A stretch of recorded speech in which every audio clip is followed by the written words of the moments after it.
New developments tonight in the Lori Vallow murder trial. The doomsday cult mom is accused of murdering her two youngest children, believing that they were possessed. Well, today we learned that authorities searched for all electronic activity on Lori and her fifth husband, Chad Daybell's property on key dates that they believed the children were murdered. It turns out only one device fit the description during those specific dates, and it belonged to Alex Cox, Lori's brother. According to testimony, Lori's email was used to order wedding rings for Lori and Chad while his first wife, Tammy, was still alive.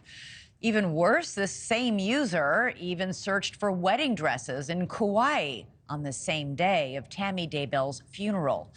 Joining us now is NewsNation national correspondent Alex Capriello, who was in the courtroom today, and Sarah Azari, criminal defense attorney and NewsNation legal analyst. Alex, I'd like to start with you. Wait, so the same day as the funeral for Tammy Daybell, someone's using Lori's Gmail account to search for wedding dresses in Hawaii and life insurance policies. What else did the searches show? Yeah, I think really what the state was trying to point out here was not only was there intent here, but there was actually plans in motion for this wedding to actually go down. In terms of what else was found, we saw some unusual search history from Lori's account. Number one, they wanted a definition of the word possessed. Obviously, we know that the allegations are that she believed that her two children were possessed. Also, search history showed results for booked flights. Now, I also want to turn to Chad Daybell's search history because there was one more unusual finding there. He actually was looking at wind direction patterns for his property in Rexburg, Idaho, and it was specific to the date that is believed that Lori's child, Tylee, was killed and burned. So when it comes to actual wind patterns, I think what the state is really alleging here is that they were looking to see whether or not that smoke would travel across to other neighbors and be seen by them. Sarah, what do you make of all of this? And you know, the prosecution has been meticulously building this case, day after day, witness after witness. Is it adding up, do you think? It is, and it's not looking good. You know, it's like the house of guilt, brick by brick, layer by layer. And so when you take these pieces of evidence out of context, the defense is doing a great job with what it's got. But in the bigger picture, I think it's going to be really difficult. And we have to remember things like that, you know, what was the kennel video in Murdoch was the jail call with her son, with her surviving older son, Colby. It's going to be really hard for the defense to get past that type of incriminating evidence. With respect to what Alex just reported, you know, I think the evidence of the Google searches is worse for Chad than it is for Lori. I think it's important not to conflate the bad evidence for both of these defendants. Of course, they're co-conspirators. But I think with respect to Lori, the defense is going to be able to argue, look, she was obsessed with her love affair with Chad. She was planning her wedding, she was getting her ring, she was getting her dress, but that Chad was the one that was actually had the murderous plans here. So again, is that going to go over well with the jury in the totality? I don't think so. Yeah, but I mean, maybe she was. I mean, the defense's plan all along is to portray her as having bizarre religious beliefs, and as you just said, maybe being, you know, obsessed and infatuated with Chad, and that doesn't mean it's murder.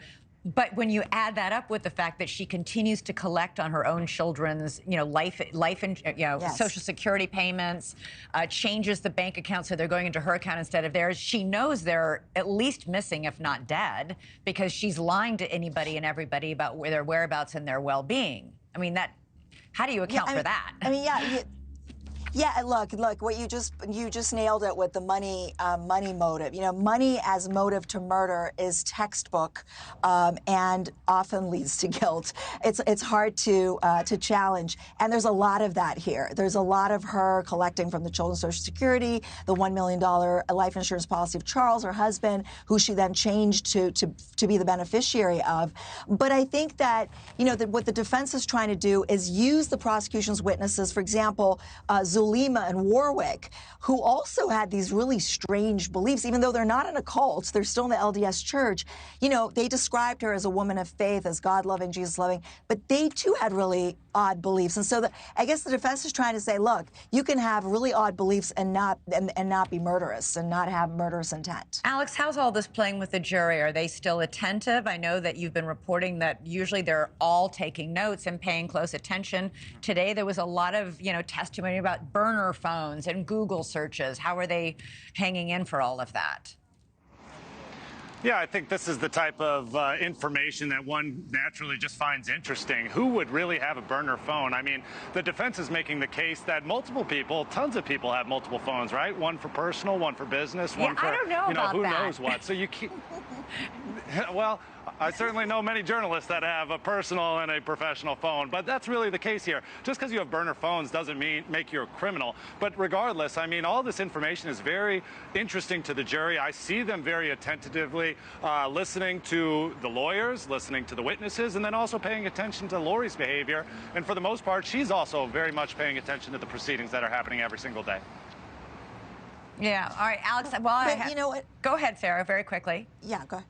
Oh no, I was just going to say lawyers have multiple phones too, for clients, for for personal, but multiple phones alone are not that bad. But I have to say burner phones raise a red flag for criminality and cover up. And I think again the defense is going to argue Lori was covering up the affair, but Chad obviously was covering up murder plans. Thank you for watching. Go to newsnationnow.com to find NewsNation on your television provider, and don't forget to click the red subscribe button below to get more of NewsNation's fact-driven, unbiased coverage.